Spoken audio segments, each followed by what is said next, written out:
Assalamualaikum warahmatullahi wabarakatuh. Kembali lagi di channel Jurnal Horor. Untuk cerita kali ini berjudul Sesajen. Di desa bukan hal aneh. Penjual bakso berdagang sampai jam 2 dini hari.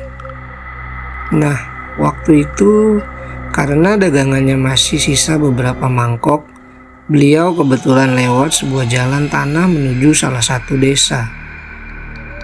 Gak ada pikiran apapun, niatnya hanya berdagang saja. Sampai seseorang memanggil, "Bakso!" Suara perempuan. Tidak beberapa lama, terlihat seorang perempuan. Parasnya cantik, masih muda. Ia memberikan mangkok sembari menunggu si abang menjajakan dagangannya. Diliriknya kaki si pembeli. Alhamdulillah napak tanah, jadi bukan hantu. Sambil basa-basi si abang tanya, "Rumah panjenengan di mana? Kok nggak pernah lihat ya?" Si mbak yang beli menunjuk sebuah rumah dengan teras yang luasnya nggak kira-kira. Di sana berdiri sebuah rumah megah, paling megah pada tahun segitu di antara rumah lain di desa ini. Tidak ada yang tidak kenal rumah itu. Rumah Cipto, begitu orang dulu memanggilnya. Karena rumahnya memang milik keluarga yang paling terpandang, paling kaya sekaligus paling berkuasa di desa itu. Setelah bertanya itu, si penjual bakso kembali basa-basi. Bertanya mulai dari siapa mbaknya sampai ke ranah pribadi. Mbaknya menjawab ala kadarnya bahwa ia adalah abdi. Si penjual tidak paham maksud abdi. Yang ia pikirkan itu adalah bahwa ia bekerja pada keluarga Cipto tadi. Di tengah obrolan sembari menyelesaikan dagangannya, tiba-tiba si mbak mengatakan sesuatu kepada si penjual. "Besok lewat sini lagi ya bang. Jamnya kalau bisa jam segini lagi. Saya akan beli lagi bang." Setelah itu si mbaknya masuk ke gerbang pagar dan menghilang di balik pintu rumah. Aneh. Baru kali pertama seorang pedagang keliling memiliki pelanggan tetap di jam tertentu. Selama hampir 5 hari, si abang lewat jalan itu. Dan seolah-olah pesan si mbak seperti sebuah tanggung jawab yang harus abang itu penuhi. Bahkan saat dagangannya akan habis, selalu ia sisakan satu mangkok hanya untuk menjualnya pada si mbak yang bahkan tidak ia tahu namanya. Di malam yang ke-6 itu, saat melewati tempat itu, si penjual bakso mendengar suara perempuan menangis. Takut, ngeri, suaranya terdengar sangat sedih.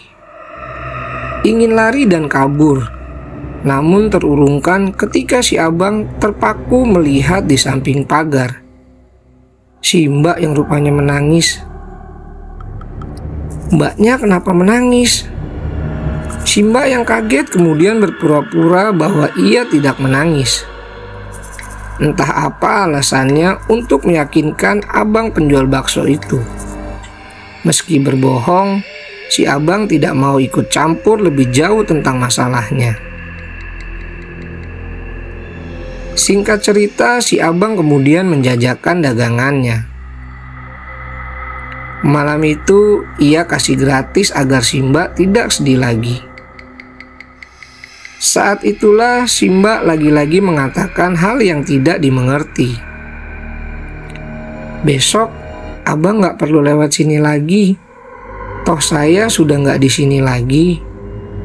Mendengar itu si abang sebenarnya ingin bertanya, apa si mbak berhenti dari pekerjaannya sebagai abdi atau ia mau pulang kampung. Namun pertanyaan itu ia urungkan. Dan benar saja, di malam berikutnya si Mbak tidak ada lagi untuk membeli dagangannya. Sudah lebih dari seminggu, si Mbak tidak pernah keluar lagi. Muncul banyak pertanyaan. Kenapa si Mbak menangis? Kenapa si Mbak tidak di sini lagi? Dan entah bandel atau apa, rupanya si abang tetap lewat jalan itu. Sampai suatu malam, ketika ia lewat jalan itu lagi, mbaknya muncul. "Bakso." Si abang seneng bukan main melihat si mbaknya muncul lagi. Tanpa basa-basi dijajakannya dagangannya itu. Namun malam itu si mbak tidak seperti biasanya. Wajahnya murung dan tatapannya terus-menerus menunduk. Tidak hanya itu, bahkan suaranya lebih serak. "Mbaknya sudah kembali ke sini. Masih tinggal di rumah itu, Mbak?"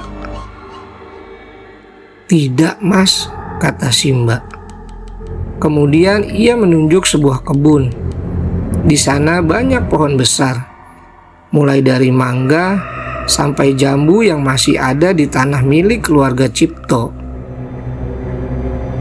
Si abang bingung. Apa mungkin keluarga Cipto membangunkan rumah untuk si mbak di tanah itu?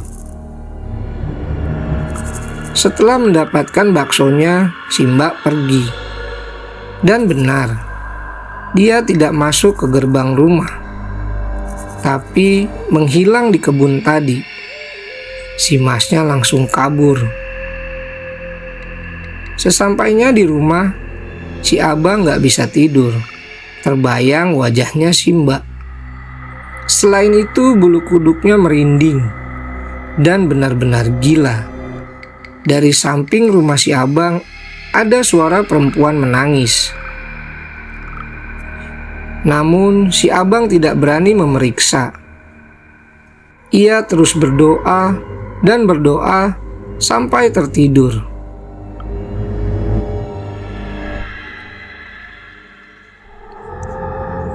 Siang hari, setelah kulakan bahan untuk bakso nanti malam, si abang penasaran.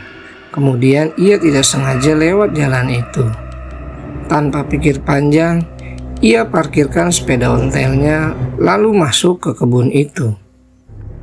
Di sana, rupanya hanya ada pohon-pohon yang ditanam campur aduk. Tidak ada apa-apa. Sampai tercium aroma bangkai. Ketika si abang melihat ke atas pohon mangga, si abang terperanjat melihat si mbak tergantung dengan mata terbuka lebar. Lidahnya menjulur keluar. Tatapannya seakan-akan melihat si abang. Melihat itu si abang teriak minta tolong. Tidak beberapa lama, warga sudah memenuhi tempat itu, termasuk polisi dan si pemilik rumah. Setelah diidentifikasi, rupanya identitas si mbaknya adalah Mbak Rati. Ia bekerja sebagai penjaga anak yang sudah hilang 1 minggu lebih. Pihak Pak Cipto mengira Ratih pulang. Tahu di mana kejanggalannya? Yang membuat si abang gagu gak mengatakan apa-apa. Selain semalam si abang melihat si mbak membeli bakso miliknya, waktu antara hilang dan ditemukan meninggalnya tidak cocok. Karena menurut pihak kepolisian, si mbak kemungkinan sudah meninggal antara kurun waktu 2-3 hari. Jadi kemana sisa 4 hari keberadaan si mbak berada? Kecuali ada kebohongan tentang hilangnya si mbak. Keluarga itu menyembunyikan sesuatu dari maksud 4 hari kemana si mbak berada. Dan tentu saja pesan terakhir si mbak itu. Namun cerita ini akan dimulai dari sini. Cerita ini dimulai bukan untuk menceritakan kematian perempuan itu, melainkan menceritakan teka-teki dari seseorang yang menjadi saksi berbagai hal yang membingungkan, bahkan mengerikan yang ia temui selama mengabdi pada keluarga Cipto. Setelah kejadian itu, memang banyak desas-desus yang hampir diketahui semua warga desa. Tapi tidak ada yang berani mencari tahu lebih jauh. Dan perlahan-lahan kejadian itu lenyap seperti embun, menghilang begitu saja dan kemudian dilupakan. Seseorang yang menceritakan ini adalah tetangga dari Canahku. Sebut saja namanya Pak Budi. Dulu saat masih muda, setelah selesai menempuh pendidikan SMP, beliau mengawali karirnya sebagai kernet supir truk. Berbagai perjalanan sudah ia jabani, mulai dari rute antar kota sampai rute antar provinsi. Semua pengalaman ini memupuknya menjadi pribadi yang tangguh dan membuatnya menjadi salah satu orang yang bisa mengendarai, mulai dari mobil pick up sampai truk gandeng.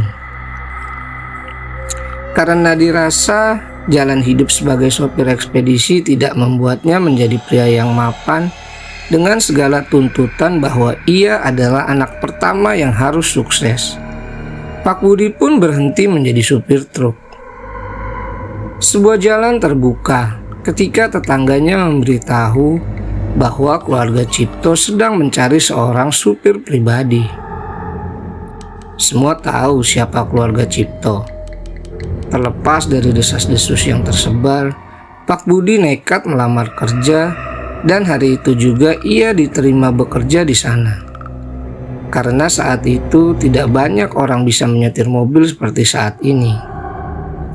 Meski mereka bertetangga, namun ini adalah kali pertama Pak Budi masuk ke kediaman keluarga Cipto, yang membuatnya berdecak antara kagum dan ngeri. Sebegini besarnya rumah ini. Namun entah kenapa ada perasaan tidak enak melihat semua perabotan di rumah ini seolah ia diawasi. Saat itu yang mengantar Pak Budi adalah Bu Asiri, wanita tua yang umurnya berkisar antara 50-an. Namun masih terlihat bugar. Ia jarang berbicara dengan wanita ini, karena keseharian beliau adalah di dalam rumah, tanpa sekalipun berbicara dengan tetangga. Sebenarnya ini bukan hal yang aneh mengenai keluarga Cipto, karena mereka seperti terasing. Meski sudah lama tinggal di desa ini, bagi para tetangga mereka terasa seperti tidak tinggal di dunia yang sama, seolah mengundang banyak sekali pertanyaan, termasuk para penghuninya. "Silahkan kesini mas," kata Bu Asiri lembut dengan logat Jawanya. Selama di perjalanan, Pak Budi melihat ke sana kemari, mengagumi berbagai patung aneh yang ia temui, terpasang di beberapa sudut bagian rumah ini. Gaya desainnya benar-benar masih kejawen. Saat itulah ketika Pak Budi menikmati pemandangan itu, matanya teralihkan pada sebuah pemandangan mencengangkan. Di ujung matanya, ia melihat seorang anak kecil, seusia adiknya, sedang duduk di tepi kolam ikan. Ia melihatnya lama, dan kemudian teralihkan pada seorang wanita. Wanita ini berdiri tegap di belakang si anak. Dan cara dia melihat Pak Budi benar-benar tidak mengenakan, karena ia melihat Pak Budi masih dengan postur tubuh tegap. Hanya bola matanya yang mengikuti kemana Pak Budi pergi. Di sudut bibirnya ia seperti tersenyum menyeringai. Ketika Bu Asiri membuka pintu melewati beberapa bagian dalam rumah, sampailah ia di sebuah ruangan. Terlihat seperti gazebo yang terbuat dari kayu jati. Di sana ada seorang wanita tua, lebih tua dari Bu Asiri. Ia duduk di atas kursi goyang. Matanya terpejam. Namun belum beberapa langkah Bu Asiri mendekati si wanita, Tiba-tiba ia bicara dan membuat Pak Budi tersentak karena kaget.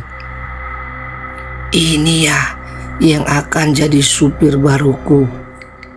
Bu Asiri mengangguk, tidak berbicara, kemudian mencium tangannya. "Pak Budi, kenalkan, Niki Ndoro Sasri," ucap Bu Asiri. Beliau berdiri tegap dan mengepalkan tangannya di depan perut, membuat Pak Budi bingung, seakan-akan ia berbicara di depan seorang maharaja saja. Setelah menjelaskan panjang lebar mulai dari gelar sampai pemimpin keluarga, Bu Asiri mengantar Pak Budi ke belakang rumah. Di sanalah nanti ia akan tinggal.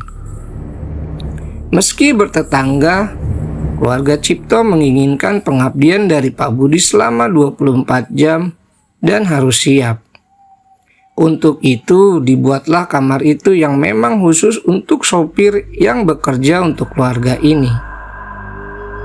Di sanalah Bu Asiri menjelaskan semua yang ada di dalam rumah ini, mulai dari unggah-ungguh hingga apa yang tidak boleh dilakukan oleh Pak Budi selama tinggal di kediaman keluarga ini. Saat ini keluarga Cipto dipimpin oleh Ndoro Sasri setelah kematian Eyang Sarwojo yang meninggal karena sakit. Penerusnya yaitu anaknya adalah Atmojo dan istrinya Sekar.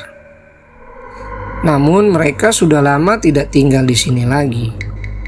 Namun ada 5 anaknya yang ada di sini. Kesemua anaknya adalah laki-laki, dan saat ini mereka tinggal di kediamannya masing-masing. Kediaman yang dimaksud Bu Sasri adalah sebuah kamar khusus yang memang tidak bisa dimasuki oleh sembarang orang. Mendengar itu, Pak Budi hanya diam. Yang ia pikirkan hanya satu: Pandawa. Ada satu hal yang orang Jawa percaya, ketika sebuah keluarga melahirkan 5 anak lelaki atau 5 anak perempuan, itu adalah kutukan Pandawa, dan itu masih dipercaya sampai saat ini. Maksud kutukannya adalah konon akan ada 1 atau 2 anak yang tidak bisa mengemban beban lebih. Akibatnya ia akan gila atau memiliki kekurangan mental yang benar-benar serius. Dan biasanya yang paling umum diserang adalah anak terakhir. Namun itu hanyalah rumor yang beredar. Pak Budi saat itu mencoba berpikir bahwa itu hanyalah mitos dari orang zaman dulu. Namun sepertinya hal itu juga berlaku pada keluarga ini. Setidaknya itu yang akan Pak Budi lihat dengan mata kepala sendiri. Selain 5 anak yang tinggal di rumah ini, ada lagi yang Pak Budi harus tahu, bahwa setiap anak memiliki penjaga khusus untuk mereka satu persatu, dan biasanya mereka dipanggil dengan Dayang Abdi. Dan setiap Dayang Abdi akan menjaga 1 anak. Kesemua Dayang Abdi adalah seorang perempuan. Semua yang Bu Asiri ceritakan membuat Pak Budi teringat dengan perempuan yang ia lihat tadi. Apakah anak kecil itu adalah salah satu dari 5 anak itu? Bila benar, maka perempuan yang ada di belakangnya adalah... Selain memberi penjelasan tentang itu, Bu Asiri juga menjelaskan tentang hal lain. Semua tempat yang tidak boleh Pak Budi datangi. Yang paling dekat dengan kamar Pak Budi adalah sebuah sanggar cayang. Sebuah bangunan yang hampir sama seperti gazebo, namun ada di seberang. Bangunannya bisa dilihat langsung dari kamar Pak Budi. Jaraknya tidak terlalu jauh. Namun, setiap dipandang, entah terlihat menakutkan sekali. Seolah ada yang berdiri di pelataran gazebonya. Pak Budi mengangguk, pertanda ia mengerti, dan hari itu Bu Asiri pergi. Ada satu hal yang membuat Pak Budi merasa asing saat berdiri di sini adalah aroma. Entah sadar atau tidak, aroma Bu Asiri tercium seperti aroma pandan, mengingatkannya pada sosok kuntilanak yang sudah sering ia dengar di desa. Namun, mulai hari ini ia akan sering bertemu beliau. Saat malam, kondisi rumah itu nyaris sepi dan sunyi. Penerangan rumah pun hanya ada di beberapa sudut. Pak Budi menghisap beberapa batang rokok. Ia duduk di depan kamar, memandang persis gazebo yang tidak boleh ia datangi bila tidak bersama Bu Asiri. Entah karena bosan atau apa, Pak Budi berjalan, mau melihat keseluruhan rumah ini meski hanya dari luar rumah. Tapi ia tahu, larangan itu tidak akan pernah ia langgar. Jadi Pak Budi menghindari gazebo itu. Ia berjalan menuju ke halaman rumah, tempat melihat anak lelaki kecil itu. Ia menelusuri kebun, cahayanya temberam hanya dari lampu kekuningan. Berbekal rokok, Pak Budi mencoba membuang sepi. Namun, rumah itu benar-benar bukan rumah yang menyenangkan. Sejak awal tiba di sini, Pak Budi masih merasakan bila ia seperti sedang diawasi. Setelah menempuh jalan setapak di kebun, sampailah ia di kolam ikan itu. Ada pohon di sampingnya, lengkap dengan kursi kayu di sampingnya. Di sanalah ia melihat perempuan itu berdiri. Pak Budi kemudian duduk. Pandangannya tertuju pada kolam ikan. Lama ia duduk di sana, tiba-tiba seseorang mendekatinya. "Mas?" Kaget, Pak Budi langsung berbalik dan mendapati perempuan itu memandangnya, masih dengan tatapan tidak mengenakan itu, seolah tanpa ekspresi yang membuat bulu kuduk berdiri. "Masnya baru kerja di sini?" Suaranya sangat dingin. Meski begitu, Pak Budi menjawab sesopan mungkin. Perempuan itu menjawab seadanya. Bahkan ia tidak memberitahukan namanya pada Pak Budi.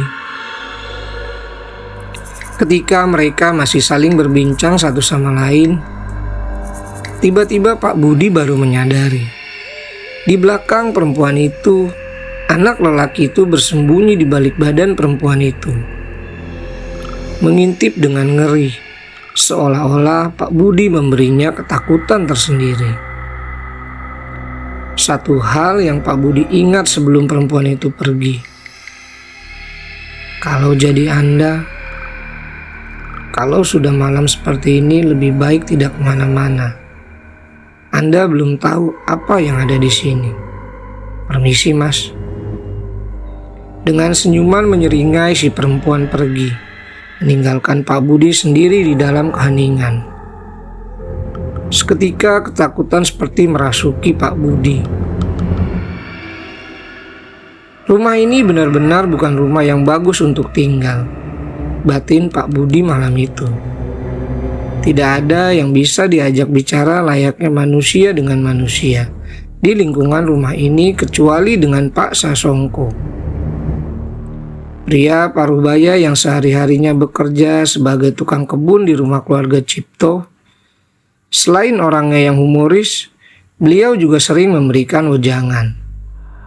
Waktu itu siang hari terik. Pak Sasongko memangkas rumput. Pak Budi hanya duduk mengawasi, sembari menunggu perintah di hari pertamanya bekerja. Untuk membuang sepi, Pak Budi bertanya perihal bangunan gazebo yang terletak di seberang. Mimik wajah cerah Pak Sasongko berubah. "Masnya sudah pernah ke sana?" tanya beliau. "Belum, Pak, tapi saya penasaran. Sebenarnya itu bangunan untuk apa?" Sembari memangkas rumput, Pak Sasongko berpesan, Lebih baik gak usah dicari tahu, Mas, daripada nasib sampean nanti seperti... Belum melanjutkan kalimatnya, Pak Sasongko melirik Pak Budi yang melihatnya dengan tatapan curiga. "Siapa, Pak?" "Sudah, lupakan saja. Kerja saja yang benar ya, Nak," tutur Pak Sasongko. Bu Asiri menemui Pak Budi, memberi pesan bahwa hari ini Ndoro Sasri harus pergi ke rumah sakit untuk check up. Hal ini dilakukan selalu di hari Kamis, seperti hari ini. Maka saat itu juga Pak Budi menyiapkan mobilnya, menunggu di teras rumah. Sebenarnya Ndoro Sasri masih bisa berjalan, namun langkahnya tertatih dan harus dibantu oleh tongkat kayu yang selalu menemaninya. Rambutnya disanggul, meski warnanya sudah memutih, namun riasan beliau masih memperlihatkan sosok wanita yang sangat berkarisma. "Berangkat, Li," perintah beliau. Saat itu juga Pak Budi langsung menginjak gas mobilnya. Perlahan ia meninggalkan rumah itu. Entah perasaan macam apa itu. Ketika keluar dari rumah itu, terasa hati menjadi lebih lega. Seolah rumah itu membuat Pak Budi tidak nyaman.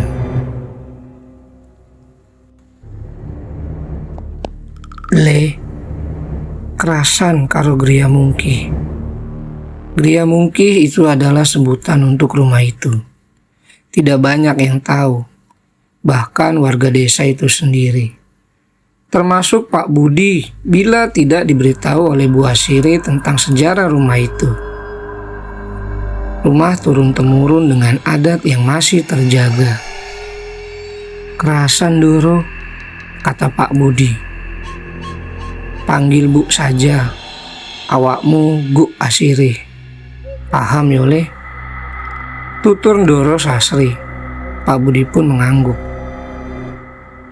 Sosok Ndoro Sasri benar-benar berwibawa, terlepas dari usianya yang sudah renta. Beliau masih membuat segan siapapun yang beliau ajak bicara. Kurang lebih 2 jam Pak Budi menunggu.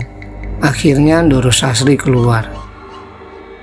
Ketika sudah masuk ke dalam mobil, Pak Budi bertanya, apakah mau langsung pulang atau mampir ke suatu tempat.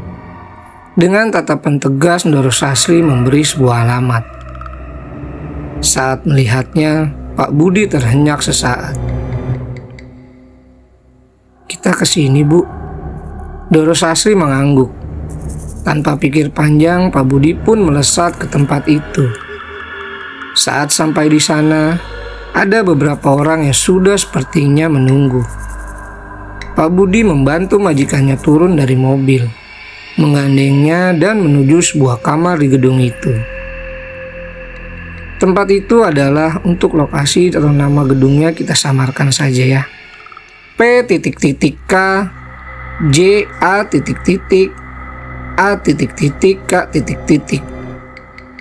Tempat ini kurang dikenal di kalangan masyarakat. Namun di kalangan staf medis di kota ini, semua tahu itu adalah tempat rehabilitasi trauma atau kejiwaan. Tempat yang tentu membuat Pak Budi penasaran setengah mati. Setelah menelusuri koridor panjang, terlihat seorang perempuan. Dari cara berdirinya, ia menyerupai perempuan di rumah Gria Mungki. Hanya saja, yang ini wajahnya lebih tegas lagi. Entah kenapa, ada ekspresi ketakutan dari cara memandangnya.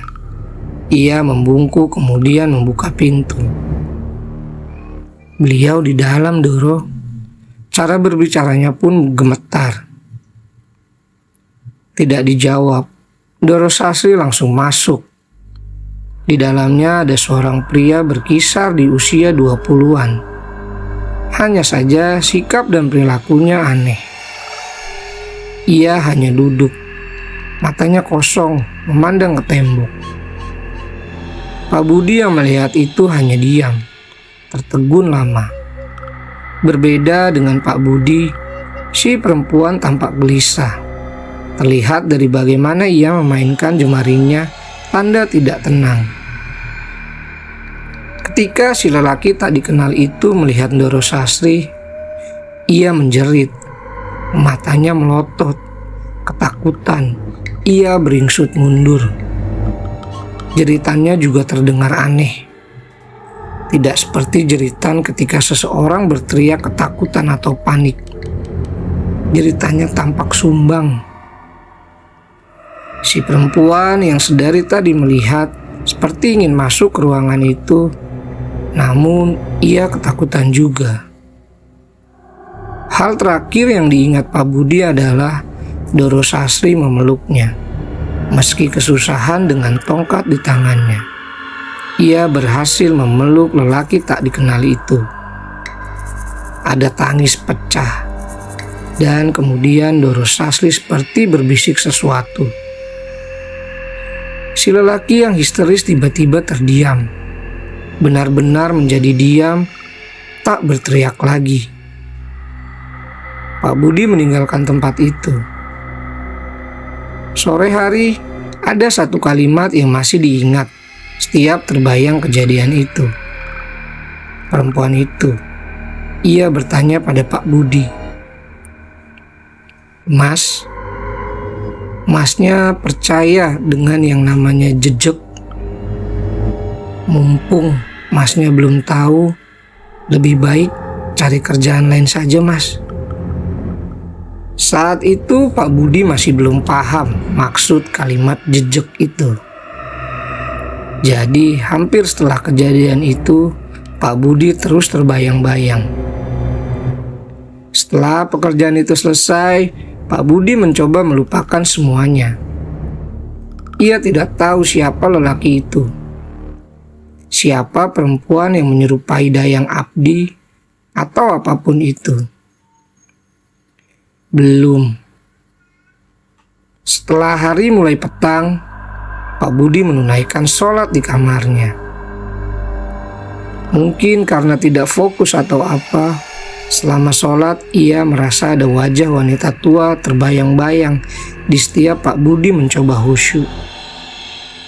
Namun itu belum seberapa dibandingkan suara tertawa yang khas seperti terdengar meski hanya sayup lirih, membuat Pak Budi teringat-ingat. Suara tawa itu nyaris atau persis sama seperti suara Ndoro Sastri. Iya, suara itu terdengar tepat seperti ada di belakang Pak Budi. Tepat setelah Pak Budi selesai menunaikan sholat, ia terkejut bahkan tercekat mendengar suara pintu kamarnya diketuk. Dengan was-was, Pak Budi membukanya. Ditemuilah Bu Asirih melihatnya. Ibu ingin ketemu Mas, silahkan saya antar. Bingung, Pak Budi izin berganti sarungnya untuk mengenakan celananya. Setelah selesai, Pak Budi mengikuti Bu Asirih. Seperti sebelumnya, tidak ada percakapan antara mereka berdua. Seolah Pak Budi dibiarkan tenggelam sendirian. Kali ini Bu Asirih menuntunnya masuk lebih jauh ke dalam rumah. Seolah kali ini adalah langsung di mana Ndoro Sastri menghabiskan malamnya. Di tengah perjalanan, tanpa sengaja mata Pak Budi menangkap sosok anak kecil yang ia temui tempo hari. Anak itu menatapnya kosong. Ia menatap dari seberang sebuah ruangan. Sebelum Pak Budi terpaku pada caranya melihat, si perempuan yang selalu bersamanya tiba-tiba muncul menarik anak itu dan menutup pintunya. Suasana rumah itu benar-benar membuat Pak Budi terasing sendirian. Sesampai di kamar, Ndoro Sastri seperti sudah menunggu. Ia duduk di kursi goyangnya. Di depannya ia membawa sebuah buku. Setelah Bu Asirih berpamitan pergi, Pak Budi mendengar majikannya menanyakan sesuatu yang mencurigakan. Nak, Ibu mau tanya, kamu sholat ya? Pertanyaan itu dingin namun membuat Pak Budi tertegun beberapa saat. Sebelum ia mengangguk, lalu ia melihat Ndoro Sastri tersenyum. Tidak ada yang tahu isi wanita tua itu. Bagus, tutur beliau. Jangan sampai meninggalkan sholat ya nak. Belum berhenti di situ, kemudian Ndoro Sastri bertanya perihal yang lain. Yang kamu lihat tadi adalah cucuku. Namanya Yanu. Yanu itu aslinya anak yang pintar. Tapi sudah beberapa tahun ini ada yang berubah. Dimulai dari perilakunya. Anaknya jadi gak waras. Ibu mau minta tolong. Jangan ceritakan siapa-siapa ya kalau ada yang tanya. Setelah mengatakan itu, Pak Budi melangkah pergi. Ia menutup pintu kamar, berusaha kembali ke kamarnya. Naas, Pak Budi tidak tahu kemana ia harus berjalan kembali. Tanpa tahu, ia menelusuri setiap lorong yang hampir pencahayaannya dari lampu kekuningan. Banyak pintu sama yang Pak Budi lihat. Manakala ia menuruni anak tangga, Pak Budi terhentak saat melihat seorang anak lelaki lain. Yang ini terlihat seperti versi dewasanya anak kecil yang Pak Budi lihat. Anehnya lelaki yang ini hanya melihat Pak Budi saja, seperti patung. Tatapannya tidak kalah mengenakan dari tatapan semua yang pernah Pak Budi lihat di rumah ini. Mohon maaf, kata Pak Budi, bingung, setengah takut. Saya supir baru di sini. Bila boleh bertanya, kemana saya harus kembali ke... Belum selesai mengatakannya, si lelaki menunjuk sebuah pintu. Tidak menjawab kalimat Pak Budi, dan di belakang lelaki itu lagi-lagi ada perempuan lain. Perempuan itu sama diamnya, hanya melihat pergerakan Pak Budi melalui bola matanya. Benar saja, pintu itu langsung menuju ke teras rumah. Tanpa pikir panjang, ia pun kembali ke kamarnya. Lelah dengan semua yang ada di rumah ini. Setelah 1 minggu bekerja di rumah ini, Pak Budi mulai tahu sesiapa anak lelaki yang ada di rumah ini. Dimulai dari anak kecil itu, hingga anak lelaki yang Pak Budi lihat pada malam itu. Kesemuanya adalah cucu dari Ndoro Sastri. Namun meski begitu, Pak Budi masih belum paham apa yang terjadi pada mereka semua dan apa alasannya mereka tampak sangat misterius seperti itu. Yang pertama adalah anak kecil itu. Ia sering menghabiskan waktunya bermain di kolam ikan bersama perempuan yang menjaganya. Namun bila dilihat dengan seksama, anak itu lebih sering merangkak dibandingkan berjalan dengan kedua kakinya. Tidak hanya itu yang Pak Budi lihat. Tulang kaki dan tangannya tampak berbeda bila dibandingkan dengan tulang anak seusianya yang lebih besar. Ia seperti terjebak dalam tubuh yang kurus. Meski warna kulit kuning langsatnya mengaburkan kejanggalan itu. Bahkan ketika perempuan yang menjaganya membawanya masuk ke rumah, anak itu lebih suka digandeng, layaknya primata. Cara berjalannya seolah mengisyaratkan bahwa tulangnya sangat lemah dan tidak normal. Anak yang Pak Budi temui di malam itu juga tidak kalah aneh. Pak Budi sering melihat anak itu hanya duduk memandang teras rumah. Tidak sekalipun Pak Budi pernah mendengar anak itu berbicara sekalipun. Aneh, sangat aneh. Namun dari kesemuanya, hanya ada satu anak lelaki yang paling normal. Namun ia tidak menghabiskan waktu di rumah ini. Ia seringkali mengunjungi rumah ini, hanya sebatas bertemu lalu pergi lagi. Dan yang ini tidak ada perempuan yang mendampinginya, berbeda dengan saudara-saudaranya. Dari kesemuanya, Pak Budi sudah menghitung 4 cucu dari Ndoro Sasri, yang membuat bingung di mana cucunya yang kelima. Hal itu membuat Pak Budi begitu penasaran. Namun seiring waktu, Ndoro Sasri perlahan seperti tengah mengawasi gelagatnya. Ada hal yang menarik yang harus banyak orang tahu tentang sosok Ndoro Sasri. Di balik wajah dinginnya, ia adalah seorang yang tegas, tanpa banyak basa-basi sedikit pun. Meski begitu, ia adalah orang yang sangat royal. Terbukti ia seringkali memberikan uang kepada Pak Budi. Meski Pak Budi tidak meminta, tidak hanya uang, ia sering sekali memberikan barang saat ia berkunjung ke sebuah tempat. Bahkan Pak Budi merasa bahwa Ndoro Sasri adalah seorang kaya raya yang tidak sombong dengan harta dan pencapaian keluarganya.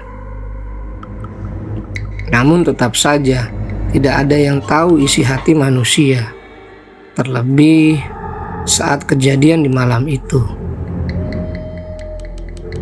1 minggu sebelum malam itu, Bu Asiri menemui Pak Budi. Beliau mengatakan bahwa Ndoro Sasri ingin bertemu, dan saat ini beliau menunggu di gazebo atas lantai 2. Sebelum Pak Budi pergi menemui Ndoro Sasri, Pak Budi menatap Bu Asiri dengan tatapan bertanya-tanya. Bertanya-tanya akan malam sebelumnya, di mana tanpa sengaja Pak Budi melihat Bu Asiri pergi ke pondok gazebo yang dilarang. Namun Pak Budi hanya mengintip dari celah jendelanya. Tidak hanya itu, Pak Budi begitu tertarik dengan apa yang dibawa Bu Asiri. Sebuah sesajen lengkap dengan aroma dupa yang sudah dibakar.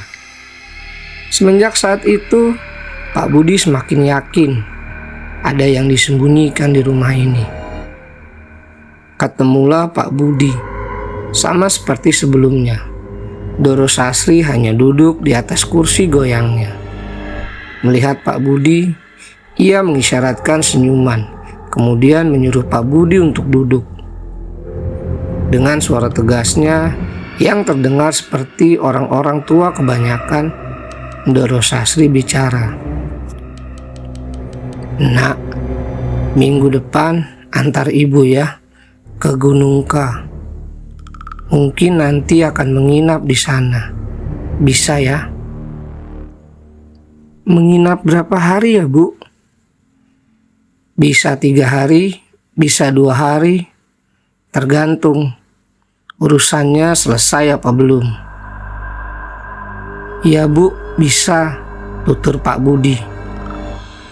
Namun di dalam kepalanya ia bertanya, urusan apa ia harus pergi ke tempat semacam itu? Tidak ada apa-apa di sana. Bahkan itu bukan gunung yang menjadi objek wisata. Setahu Pak Budi, gunung itu adalah tempat dari banyak rumor tentang tempat penuh aura mistis. Meski yang didengar Pak Budi hanya sebatas di telinga saja, namun ia tidak berhak mempertanyakan apapun terhadap majikannya, terhadap Ndoronya, karena ia bekerja kepadanya. Meski begitu, pikiran itu tidak bisa hilang begitu saja. Bersiap untuk pamit, Pak Budi melangkah pergi. Namun Ndoro Sasri menghentikannya sejenak. "Sebentar dong Nak, Ibu belum selesai bicara." Pak Budi pun kembali duduk. "Begini Nak, besok selagi mengantarkan Ibu, tidak perlu tanya aneh-aneh. Ibu tidak suka ditanya yang aneh-aneh. Jangan mikir aneh-aneh juga. Sudah, nyupir seperti biasa saja. Anggap kamu tidak tahu apa-apa. Paham ya Nak?" Tutur kata Ndoro Sasri yang halus seperti memiliki makna berlainan. Seolah kalimat itu sudah dipersiapkan lama sekali untuk menekan Pak Budi dan membuatnya tidak berbicara apa-apa. Jadi, apa yang sebenarnya akan Pak Budi lihat? Semenjak malam ketika Pak Budi memergoki Bu Asiri, Setiap malam ia akan menunggu di balik celah jendela kamarnya, berharap ia mendapat sedikit jawaban apa yang sebenarnya Bu Asiri lakukan. Namun nyatanya ia tidak lagi menemukan keganjilan itu lagi. Di siang yang terik, ketika Pak Budi sudah menyelesaikan tugas mencuci mobilnya, ia berjalan keliling rumah. Meski ada keinginan untuk mendekati gazebo yang dilarang itu, Pak Budi tetap menghormati aturan di mana ia bekerja. Berkeliling rumah ini memberinya sensasi kagum. Setiap bangunannya dibuat semenarik mungkin, layaknya rumah-rumah keraton Jawa. Karena hampir sepersekian bagiannya selalu menggunakan bahan kayu jati solid. Di tengah ia berkeliling, ia melihat anak kecil itu. Anak yang bahkan sampai hari ini Pak Budi bekerja, ia tidak ketahui namanya.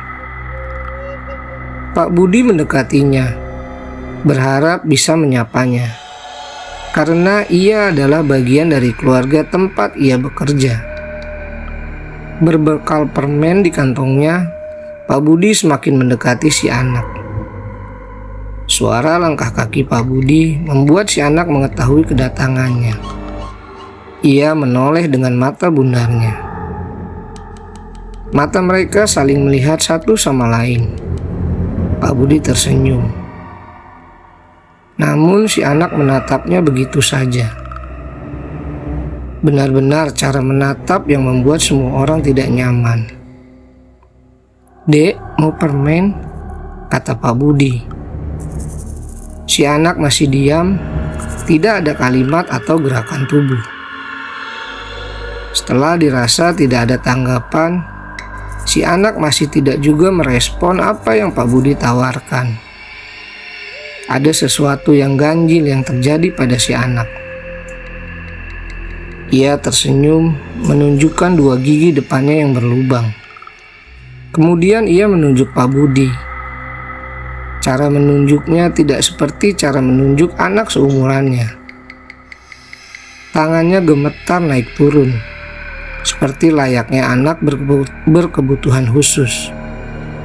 Tidak hanya itu, untuk pertama kalinya ia mendengarnya bersuara. Suaranya sangat berat namun tak memiliki intonasi nada kalimat yang benar. Terdengar seperti "hu-ha, hu-ha", dan itu membuat Pak Budi tidak mengerti sama sekali. Lalu kejadian itu terjadi. Meski si anak tampak tersenyum memamerkan giginya, ia melihat ada air mata keluar dari dua bola matanya.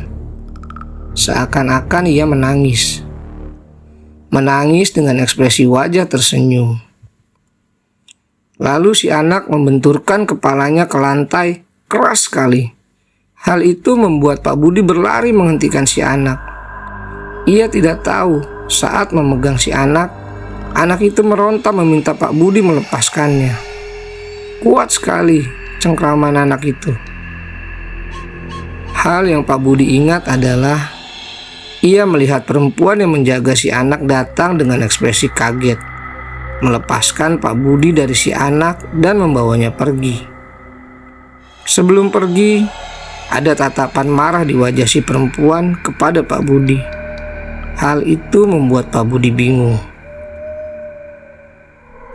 Malam keberangkatan itu pun tiba. Sebelumnya Bu Asiri sudah memberitahu agar menggunakan mobil lain. Mobil yang lebih besar. Mobil yang bahkan belum pernah Pak Budi sentuh sama sekali.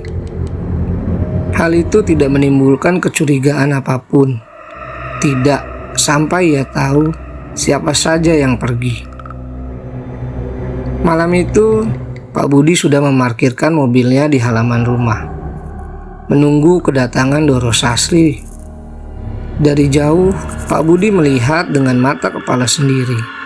Si anak kecil melihatnya dari jauh. Di belakangnya ada si perempuan. Tatapan mereka dingin. Tidak hanya itu saja, Pemandangan lain terlihat dari lantai 2. Pak Budi bisa melihat dengan jelas anak lelaki yang lain. Ia menatap sama dinginnya sama seperti si anak kecil dari salah satu kamar di lantai 2. Seakan-akan mereka memberi salam perpisahan kepada Pak Budi. Tidak beberapa lama, Doro Sastri keluar. Ia dibantu oleh Ibu Asiri. Melihat itu, Pak Budi segera membantunya masuk ke dalam mobil. Doro Sastri mengenakan kebaya putih dengan terusan selendang batik. Dari gaya busananya, seolah Doro Sastri akan menghadiri perjamuan. Tidak ada pertanyaan terlontar dari Pak Budi. Hanya sekelibat pemikiran liar saat melihat penampilan Doro Sastri malam itu yang benar-benar terlihat layaknya bangsawan Jawa. "Berangkat sekarang, Doro?" tanya Pak Budi yang sudah duduk di bangku sopir. Belum mendapat jawaban apapun, tiba-tiba pintu mobil terbuka dan Ibu Asiri melangkah masuk, lalu ikut duduk di samping Doro Sastri. Pak Budi terdiam sejenak sebelum Doro Sastri mengatakannya. "Ibu Asiri ikut, Nak." "Enggih," kata Pak Budi. Ini mengejutkan. Baru pertama kali Pak Budi melihat Ibu Asiri keluar dari rumah ini sebagai abdi yang paling tua di rumah ini. Pak Budi belum pernah melihat wanita tua itu meninggalkan rumah ini. Bahkan untuk belanja pun ia tidak keluar rumah. Karena sejatinya Ibu Asiri lebih suka menyuruh abdi lain atau Pak Sasongko, tukang kebunnya, untuk menyelesaikan kewajiban bila harus keluar rumah. Bila dipikir ulang, Ibu Asiri juga misterius. Sama misteriusnya dengan keluarga ini. Seakan-akan ada pembatas dirinya dengan beliau, yang tidak dapat menjalin hubungan sebagai sesama pengabdi di keluarga Cipto ini. Namun segera Pak Budi menepis pikiran itu. Mobil pun melaju setelah Doro Sastri menyuruh Pak Budi berangkat. Di tengah mobil yang melaju, Doro Sastri mengatakannya, "Nak, kita mampir sebentar ke tempat Yanu." Pak Budi ingat dengan nama itu. Cucu beliau yang ada di K. Tanpa pikir panjang, Pak Budi segera meluncur menuju ke sana. Di luar dugaan, kehadiran mereka seakan sudah ditunggu. Terlihat di lorong tamu gedung itu, Yanu duduk bersama perempuan yang memberi petuah misterius itu agar meninggalkan pekerjaan ini, sebelum tahu apa itu jejak yang sampai sekarang belum Pak Budi pahami. Pak Budi hanya menunggu di dalam mobil, sementara Bu Asiri dan Doro Sastri pergi menemui Yanu. Ada peristiwa yang menarik saat Pak Budi melihat apa yang terjadi. Ia mendengar lolongan, jeritan dari Yanu yang membuat bulu kuduk berdiri. Yanu yang sebelumnya ia tahu anak muda berkisar usia 20-an, menjerit seperti anak kecil. Tidak diketahui apa alasannya. Namun, bila diperhatikan dengan seksama, apakah ada hubungannya dengan Ibu Asiri? Setelah kurang lebih 10 menit, Bu Asiri, Doro Sastri kembali ke mobil dengan Yanu di depan mereka. Kini mereka bertiga sudah masuk ke dalam mobil. Ada perasaan tidak mengenakan sebelum Pak Budi meninggalkan tempat itu, yaitu tatapan perempuan itu kepada Pak Budi. Seakan-akan perempuan itu mengatakan, "Bukannya sudah kubilang, dengarkan ucapanku." Pak Budi pun melanjutkan perjalanan itu menuju tempat yang Doro Sastri ceritakan tempo hari. 7 jam perjalanan, jam menunjukkan pukul 2 dini hari. memasuki sebuah jalanan yang sepi, sunyi. Kiri kanan hanya ada pepohonan rimbun. Kabut perlahan muncul, dan hanya Pak Budi yang terjaga saat itu. Setidaknya itulah yang Pak Budi pikir sebelum Pak Budi menyadari sesuatu. Semua mata di mobil ternyata sama terjaganya dengan beliau. "Doro, Ibu, kenapa belum tidur?" tanya Pak Budi. Namun anehnya pertanyaan Pak Budi tidak digubris. Seakan mata mereka terbuka namun sukma mereka tengah tertidur. Pak Budi mengulang 3 kali pertanyaan itu, namun tetap tidak mendapat jawaban. Hal itu menimbulkan ketakutan tersendiri kepada Pak Budi. Mungkin karena itu juga memicu Pak Budi sehingga kehilangan fokus. Akibatnya perlahan di tengah kegelapan jalan dan medan naik turun, terlihat di kiri kanan jalan tiba-tiba ramai orang berbaris, membuat Pak Budi kaget. Bagaimana mungkin di tengah jalan gunung seperti ini banyak aktivitas kiri kanan yang ramai orang, seperti pasar dadakan. Kejadian itu terjadi cukup lama, sampai sentuhan Ibu Asiri menghentakkannya, membuat Pak Budi memekik kaget dan menginjak rem kuat-kuat. Ban mobil berdecit keras beradu dengan aspal.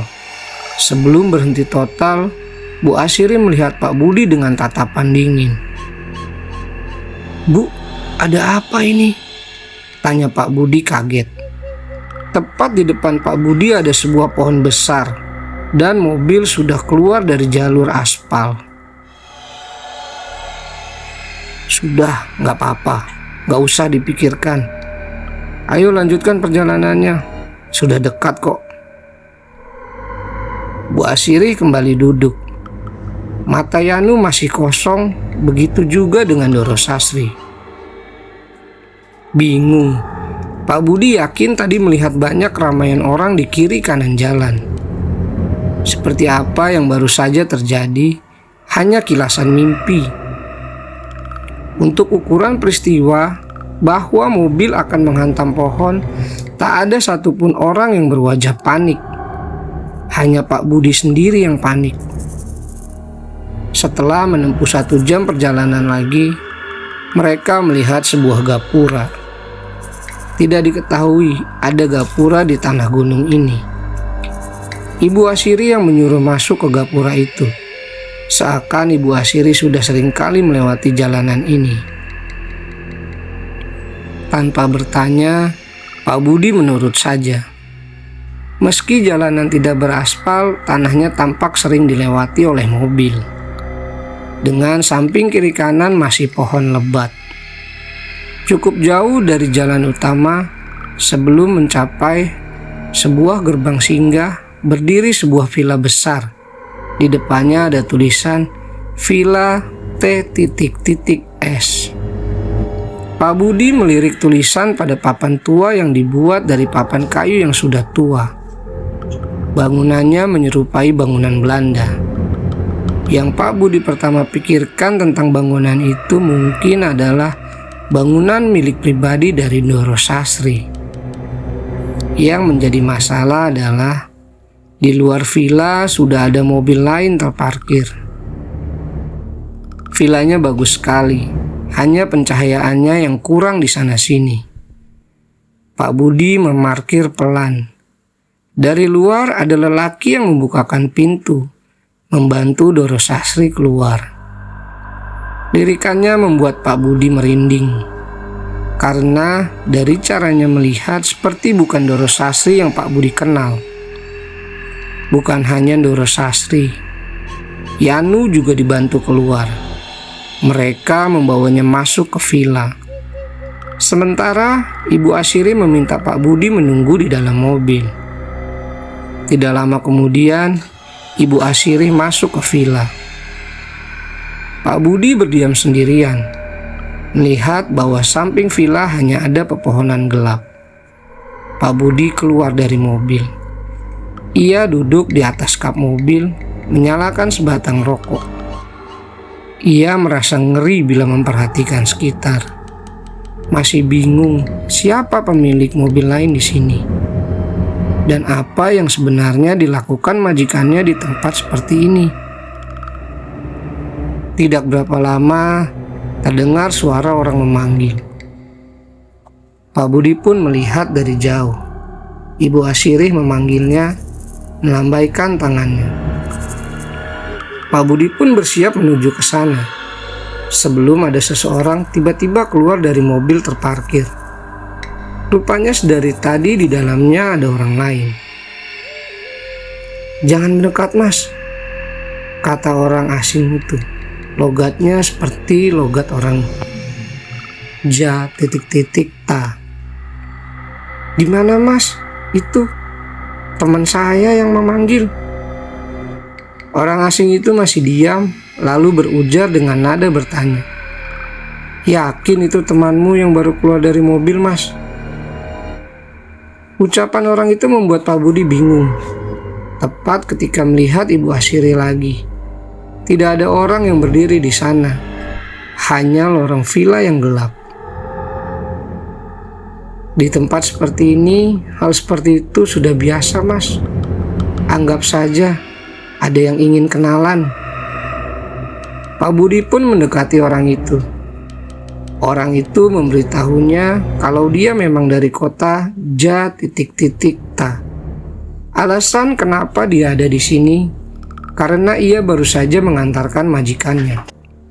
Di tengah percakapan itu, Pak Budi tiba-tiba bertanya, "Tempat apa sih ini, Mas? Kok pelosok sekali untuk ukuran villa pribadi?" Orang itu diam lama, mengamati. Kemudian melihat Pak Budi sembari berkata, "Anda supir baru ya?" Pertanyaan itu membuat Pak Budi merasa aneh. Seolah-olah ia baru saja melontarkan pertanyaan yang salah. Namun Pak Budi menjawab sejujurnya, "Nggih, Mas." Orang itu terdiam lama. Ia menghisap rokoknya dalam-dalam sebelum melepaskannya. Sampai asap putih mengepul di udara. Seolah bingung dengan apa yang harus ia katakan. Orang itu berkata, "Bila belum jauh, lebih baik saja berhenti. Pesan saya cuma itu saja, Mas. Anggap saja itu cara saya kenalan sama Anda." "Maksudnya gimana, Mas?" tanya Pak Budi. Dan tiba-tiba seseorang menepuk bahu Pak Budi. Itu adalah Bu Asirih. Seraya melihatnya dengan tatapan tidak mengenakan. "Dipanggil dari tadi kok tidak menjawab? Ayo masuk." Pak Budi mengangguk, bersiap berpamitan dengan orang itu. Tapi anehnya, tidak ada siapapun di sana. Hanya Pak Budi sendirian dengan Ibu Asirih yang masih menunggu Pak Budi melangkah dari tempat itu. "Cari apa kamu?" Pak Budi pun hanya diam sembari berjalan mengikuti. Selama di perjalanan masuk villa, Ibu Asirih mengatakan hal-hal yang Pak Budi tidak mengerti.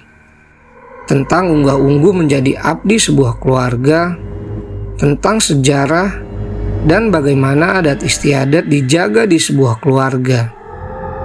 Dan berakhir di kalimat "sesajen." "Budi," kata Bu Asirih. Nadanya dalam dan dingin. "Budi, kamu percaya dengan Doro Sasri?" "Nggih, Bu." "Bagus. Awakmu siap jadi abdi neng keluarga iki." Pak Budi terdiam lama. Ia mencoba mencerna kalimat itu. "Abdi yang bagaimana maksud Anda, Bu?" "Abdi yang harus mengikuti majikan, apapun itu." Pak Budi tidak menjawab. Ia masih mencerna setiap kalimat itu. sampai suara teriakan dari Yanu terdengar. Ibu Asiri langsung berlari. Penasaran, Pak Budi mengikutinya. Ia masuk ke dalam villa yang rupanya dari dalam seperti bangsal. Banyak lorong dan pintu kamar di sepanjang jalan. Di dalam begitu lembab, sampai Pak Budi bisa mencium bebauan kemenyan di sana-sini. Ibu Asiri berhenti di sebuah bangsal kecil. Setelah menuruni anak tangga, di sana ada pintu tua lengkap dengan kotak dengan besi layaknya pintu penjara. Di dalamnya ada Doro Sastri duduk di kursi goyang dengan rambut terurai berantakan yang menutupi wajahnya. Ibu Asiri mendekati Doro Sastri yang terus-menerus menggoyangkan kursinya. Pak Budi hanya diam termangu melihatnya. Di samping kiri kanan banyak sekali sesajian, lengkap dengan bunga dan dupa di sana-sini. Ibu Asiri mengambil sekepal bunga 7 rupa. Dengan telaten menyuapkannya ke mulut Doro Sastri. Semua yang Pak Budi lihat benar-benar di luar logikanya. Ia tidak pernah melihat hal segila ini di depannya. Sebelum matanya teralihkan pada sosok dengan kain kafan yang ada di atas ranjang bangsal. Terdengar suara Doro Sastri memanggil Pak Budi. "Kesini, nak." Doro Sastri melambai-lambaikan tangannya yang keriput. Di sampingnya, Ibu Asiri berdiri menatap Pak Budi dingin. Namun, mata Pak Budi tertuju pada seonggok kain kafan yang menggeliat di atas ranjang. "Yanu," kata Pak Budi gemetar. Ia tahu itu Yanu yang diikat di atas ranjang.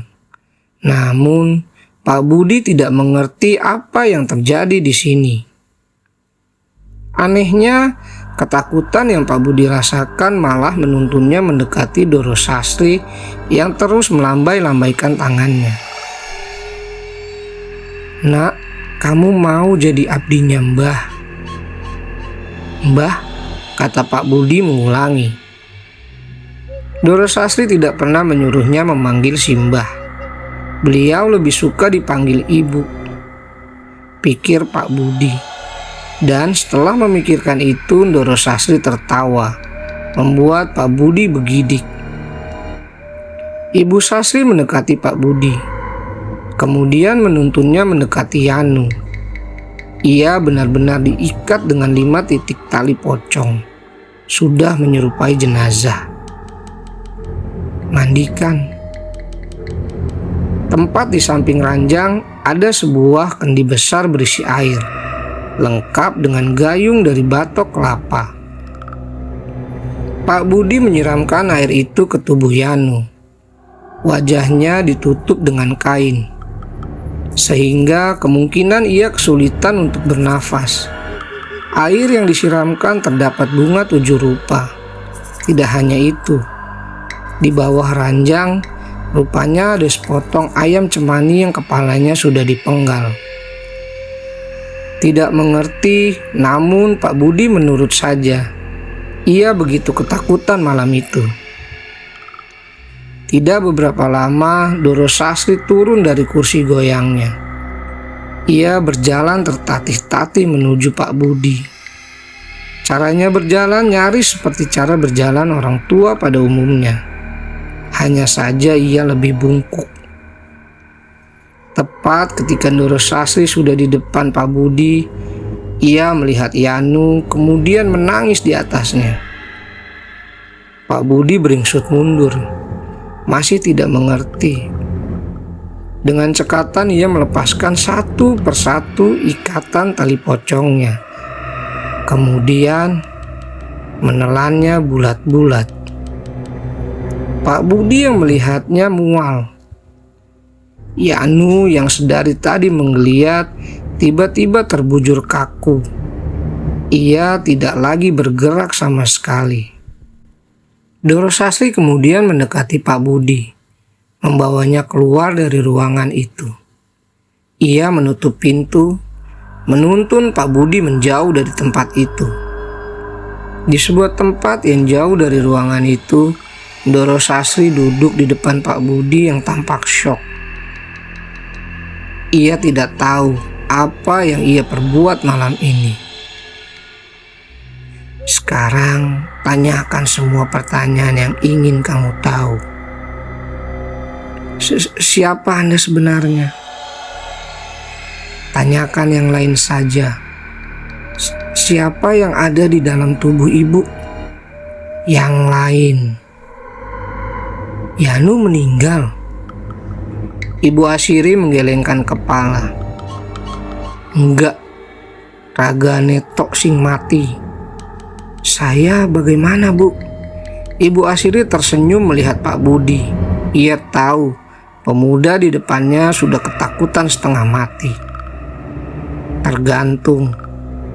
Ucapan itu membuat Pak Budi menatap Ibu Asiri lama. Sebelum akhirnya Ibu Asiri pergi. Besok kita pulang kalau semuanya sudah selesai. Pagi hari, Ibu Asiri datang menemui Pak Budi. Kemudian ia mengatakannya, "Kamu dicari ibu di teras." Pak Budi berdiri, kemudian melangkah menuju Doro Sastri. Doro Sastri diam menatap taman di teras villa. "Kamu sudah tahu semuanya, Nak."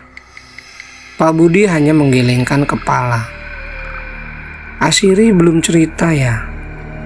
"Belum, Bu. Habis ini kita pulang." Selama perjalanan, Pak Budi tidak bisa melepaskan matanya dari Yanu. Tubuhnya dibalut dengan selendang.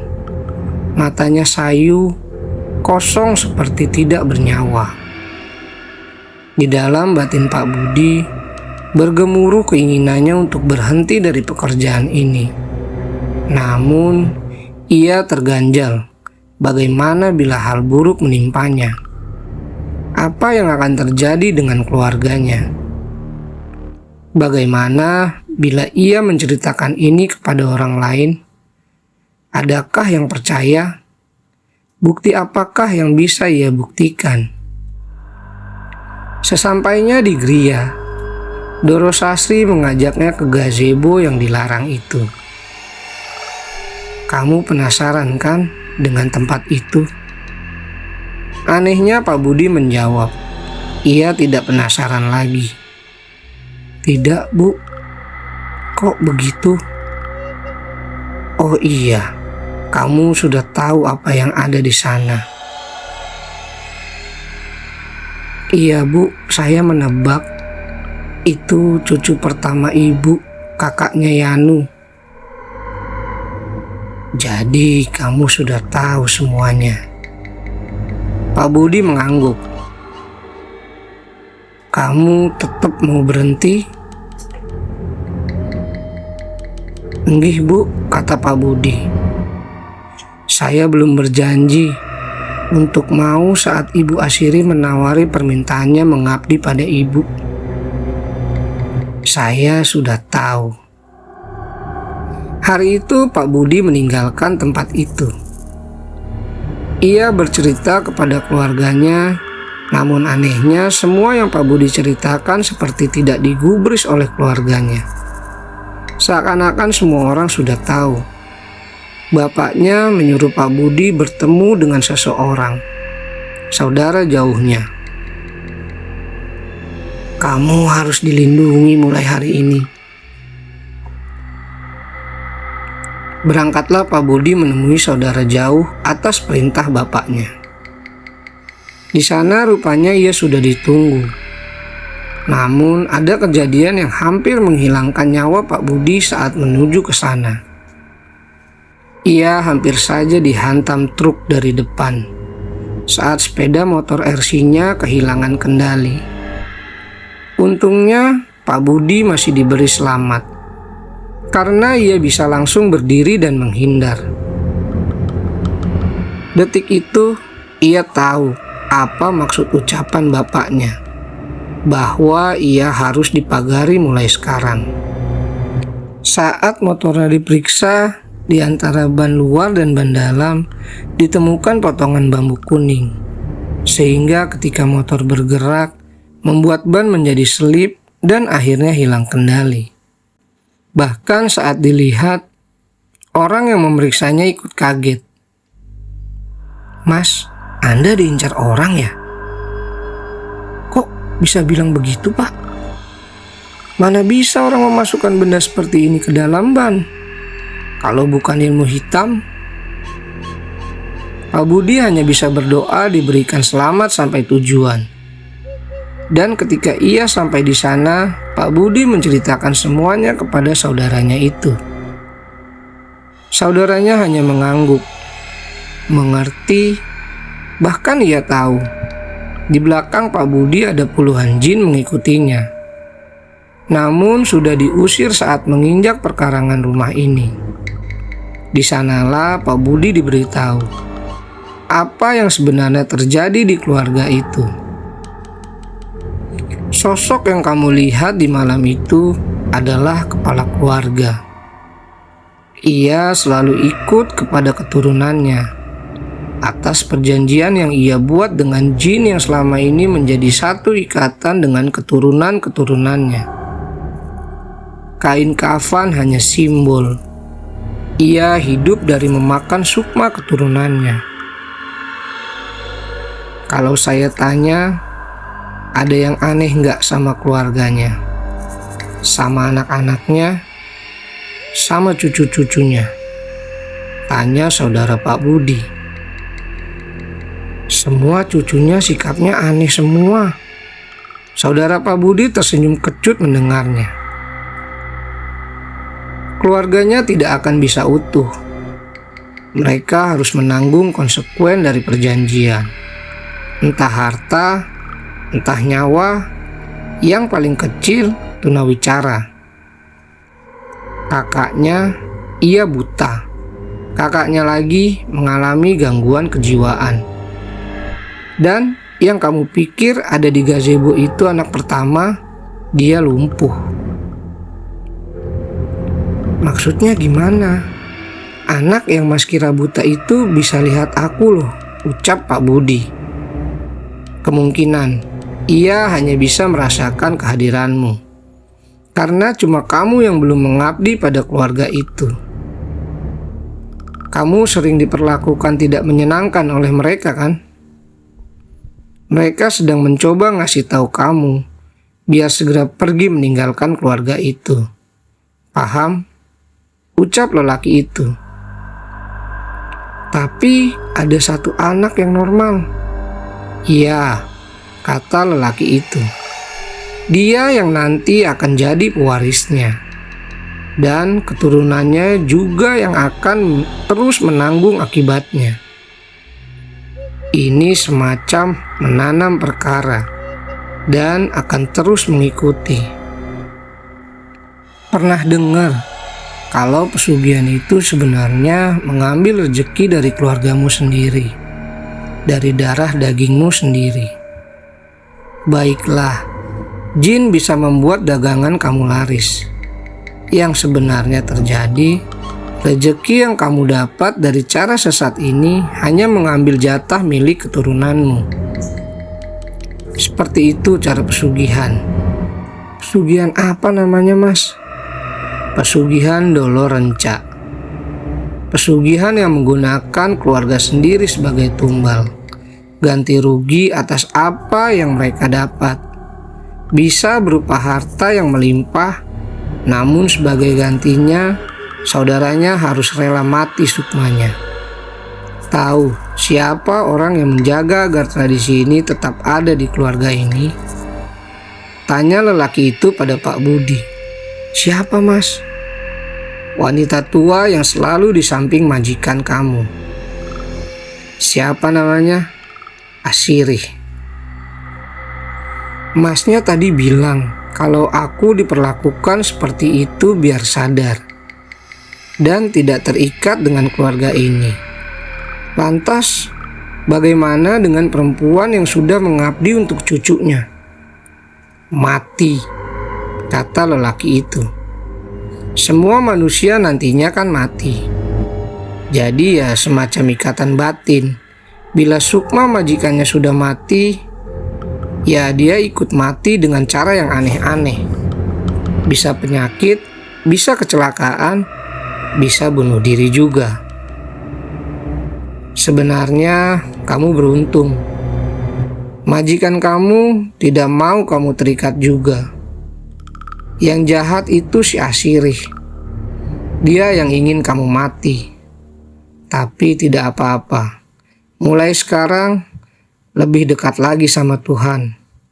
Umur manusia Tuhan yang pegang, bukan wanita itu. Hari itu Pak Budi belajar banyak. Ia tahu apa yang terjadi di keluarga itu.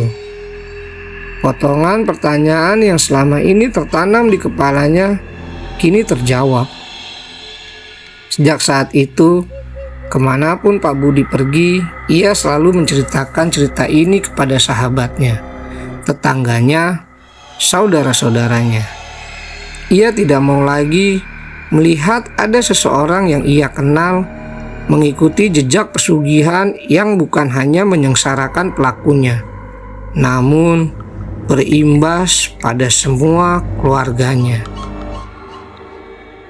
Selesai.